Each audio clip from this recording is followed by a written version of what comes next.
Hello and welcome to Newsbreak. I'm your host, Nick Steffens. Coming up later in the show, track season is up and running, but first today's top stories. The city of Washington has sold a 5-acre lot from its business park to PAWS More animal shelter. The director of the shelter, Amber Talbot, said that the shelter's priority was to remain in Washington as their current site had foundation damage and water retention issues that would be more expensive to repair than rebuild. The new lot met all the organization's needs and offered more space than expected. The shelter's tentative design would allow dogs indoor-outdoor access from their living areas. The director added that they plan to develop the park atmosphere by constructing walking paths, trees, and more.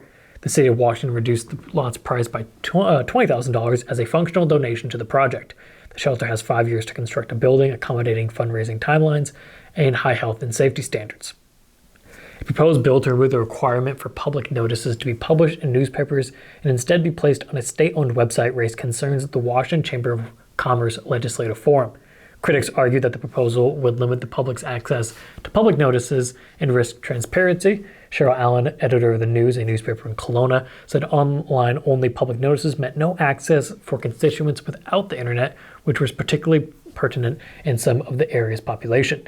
Public officials' opinions were mixed, with Washington Mayor Pro Tem Millie Youngquist questioning whether the public accessibility and transparency would still exist if the new policy was implemented. While some lawmakers opposed the legislation, Representative Heather Hora was particularly unenthusiastic about the proposed shift away from newspaper notices. In contrast, other topics were less heated, with one speaker asking legislators about the qualifications of Chad Eldis, who was recently appointed to lead the Iowa Department of Education, which representatives said they support. We're going to take a quick break, and when we come back, we'll continue with today's top stories. Since 1905, Kelowna Cooperative Technology Company has helped our community stay connected with the latest advancements in clear, dependable telecommunications services. KCTC provides rural Iowans with access to high-speed fiber internet, as well as phone, television, computer repair, and cybersecurity solutions. We're also proud supporters of local organizations and area schools within the community. KCTC, keeping Kelowna connected. At the Capper Auto Group, we put our customers' needs first and understand that everyone is as different as the vehicle they select. We offer new Ford, Chevrolet, Buick, GMC, Jeep, Chrysler, Dodge, and Ram vehicles in a friendly environment that puts you in the driver's seat. When it comes to service, we maintain factory-trained technicians and competitive pricing. The Capper Auto Group still believes that service after the sale provides the best customer experience. Come see the Capper experience for yourself. Hospice isn't a place, it's a type of care that focuses on living. Servicing a 7-county area, the Hospice of Washington County staff of nurses, social work, hospice aides, spiritual and grief support, volunteers, music and massage therapists are able to provide free end-of-life care where the patient lives. We write wills, give consent for organ donation, but rarely is there a plan for what we would want the final phase of our lives. At Hospice of Washington County, we encourage our patients to be in charge of their healthcare decisions while maintaining quality of life. Tammy takes the time and has the personal interest in each one of us. I don't worry about what's going to happen because I know my policy is taken care of. She pulls what I need and puts it together, which is the program I get from her. Every year she calls around September or so and says, there's changes again, and I'm going to do the best thing for you. It's been perfect. She does a great job. Welcome back to Newsbreak. I'm your host, Nick Steffens. The city of Mount Pleasant invites residents to rid their homes of the unusual or large art items that are too big to fit into the garbage can on regular collection days. The city will host spring cleanup for the week of April 24th through 29th. Wigma Waste will perform the collection work on residents' normal garbage days. The city asked the residents to not place items curbside until the week before spring cleanup. The city cannot and will not pick up tires, waste oil, batteries, roof shingles, ashes, liquids such as antifreeze, household chemicals, and wet paint, construction materials of any kind such as drywall, wood, etc., televisions, and computer monitors, as well as yard waste appliances. The city asked residents to keep the following in mind. Leave the lids of your paint cans on the paint cans. They will collect old paint cans with dried paint. They will accept carpet, but please tightly roll and tie the material for collection. Please adhere to stickers no earlier than the morning of your pickup date to avoid losing stickers to scavengers. Limit pile sizes to the equivalent of 6 feet wide by 8 feet long by 4 feet tall. Separate metal to keep piles tidy, and residents may use a minimum of 8 stickers for the entire pile. Depending on the pile size, residents will likely use between 8 and 12 stickers. For questions and information, please contact Public Works at 319-385-1480, Monday through Friday, 7 a.m. to 3 p.m. Henry County Health Center Diabetes Education will host an Energy Bite Make and Take class on Tuesday, April 4th from 1 to 2 p.m. in the Health Education Center. Participants will make several different energy bites, including monster cookie, blueberry white chocolate, oatmeal raisin, and double chocolate.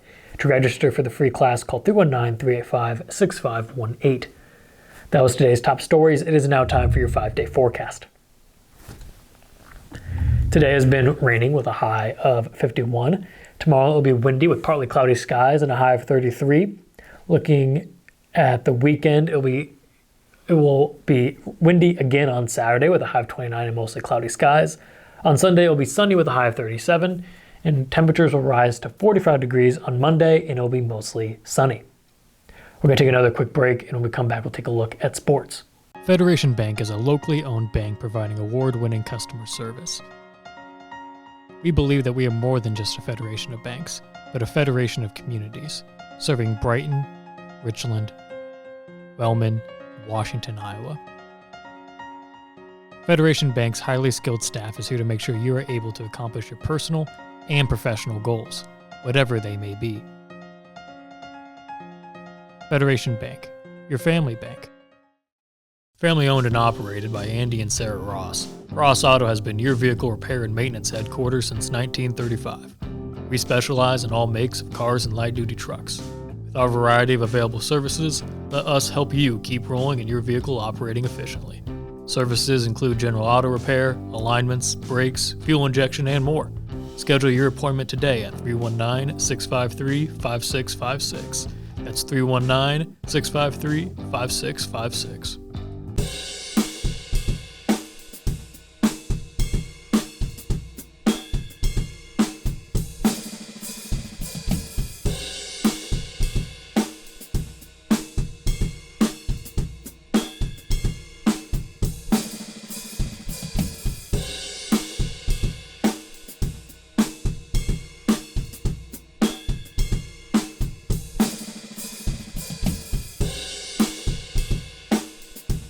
Welcome back to Newsbreak. I'm your host, Nick Steffens. It is now time for sports. Sports, brought to you by Fairway.